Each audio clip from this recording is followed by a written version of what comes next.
Hello everyone, I'm Neya and welcome back to my channel. In today's video, we're going to talk about the fundamental secret of success. And before you comment down below, why is she talking about success? She doesn't even have that much following. Well, let me tell you what, the majority of people around this planet, they are millionaires. They are extremely successful, whatever it means to you. Financial freedom. They are the people that you will never know their names.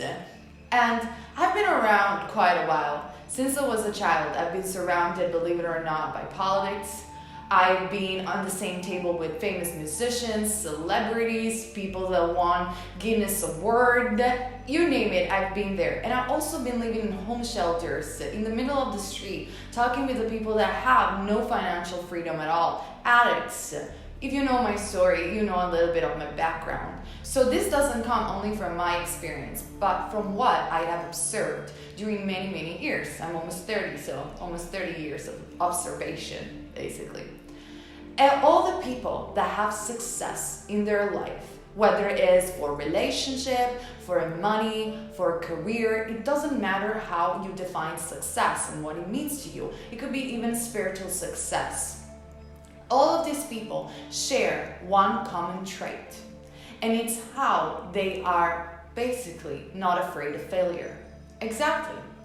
We live in a world, especially in the spiritual community, where the title of karma gets thrown out like there is no tomorrow, literally, and I made a video about karma. Karma in Sanskrit means the law of action. Actually, karma means action.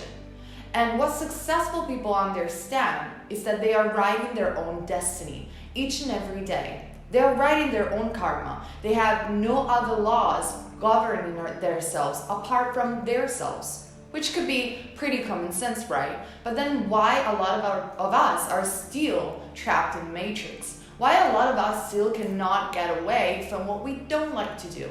Because you are run by your subconscious program, which was installed in your brain, literally, when you were a child, from your cultural background, from your family especially. That it's why I saw many people achieving success or even great amount of wealth, in financially speaking, and then losing their wealth after a couple of years, going bankrupt. That's simply because 95% of what we do is run by our subconscious program.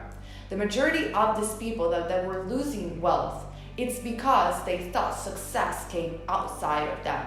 They were afraid of failure.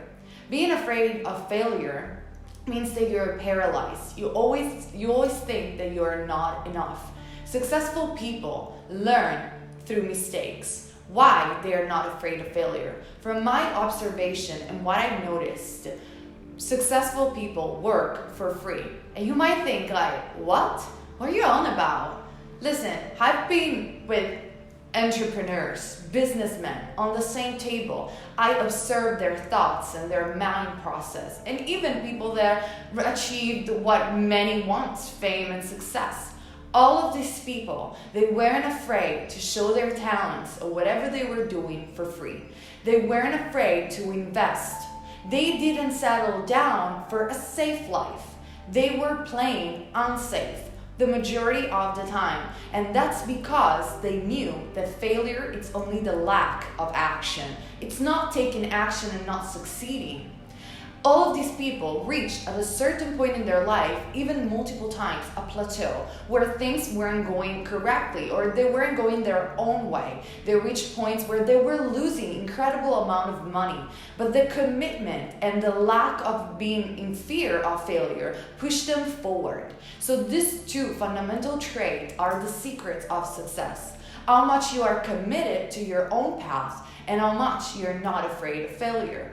Because think about it, the majority of people around this planet lack of commitment. They are so afraid to live their own path to the point where they settle down to not committing to what they want to do. And not committing takes the same amount of energy as committing and take a leap of faith. It's the same exact thing.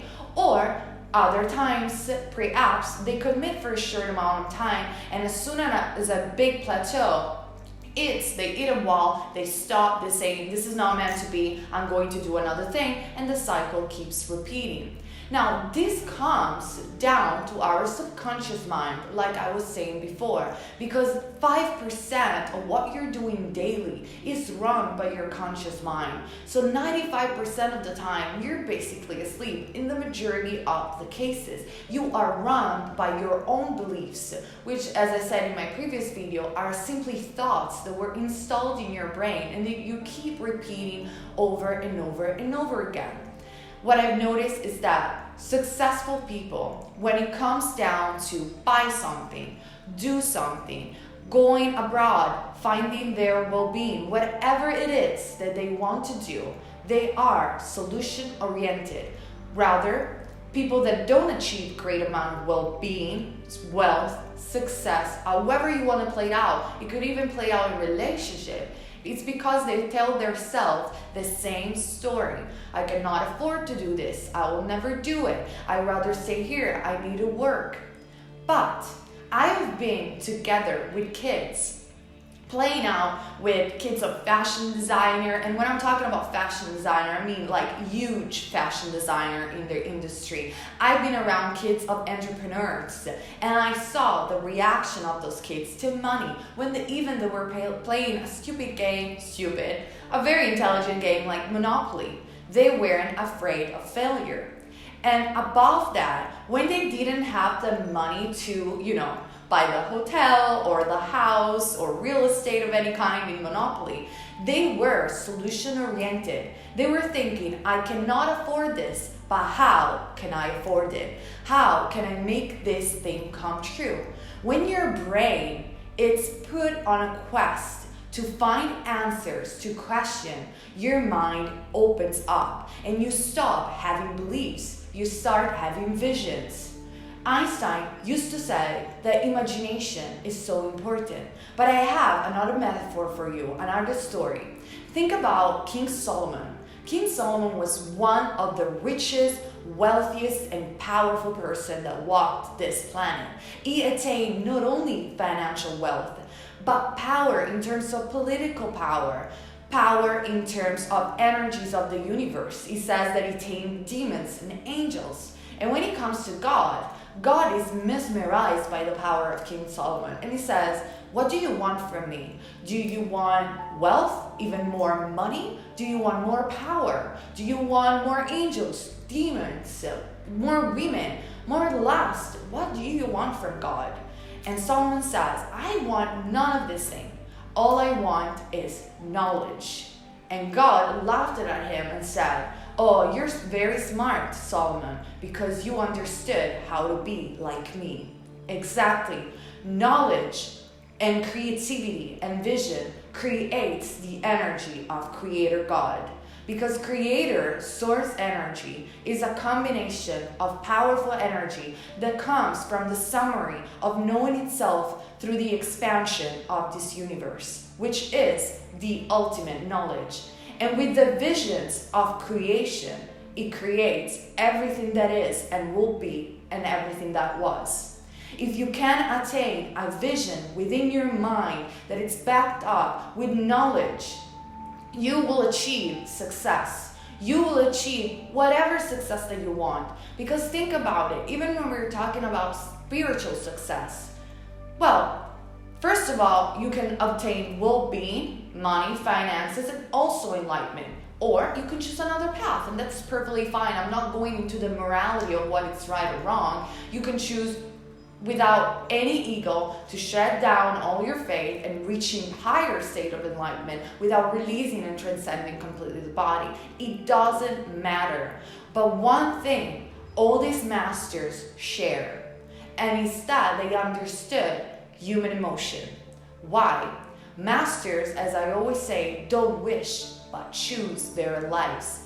The difference between masters and us, all the rest of us in the planet, is that they understood that resentment, anger, pain, hurt, depression are simply emotions, human emotion that they can't control and they can't transcend. So every time, for example, that you are depressed, it's because something outside of yourself, it's not meeting your needs. Because you think that your needs has to be met on the outside. But the reality of the story is that you're poisoning yourself with a particular human emotion and drag it down to the deepest state because you wish with that state that you will change or improve not only your inner emotions, but also the outside. Life doesn't work this way. And I am talking about this because I have been hospitalized with anorexia. I have been depressed. And when I realized this in my mind, I understood some of the keys of this universe. You are poisoning yourself with the story that you're telling to yourself. And I don't want you to take for granted what I'm saying, because it doesn't matter. Everything that I'm saying are just words. It's just another story that you are hearing.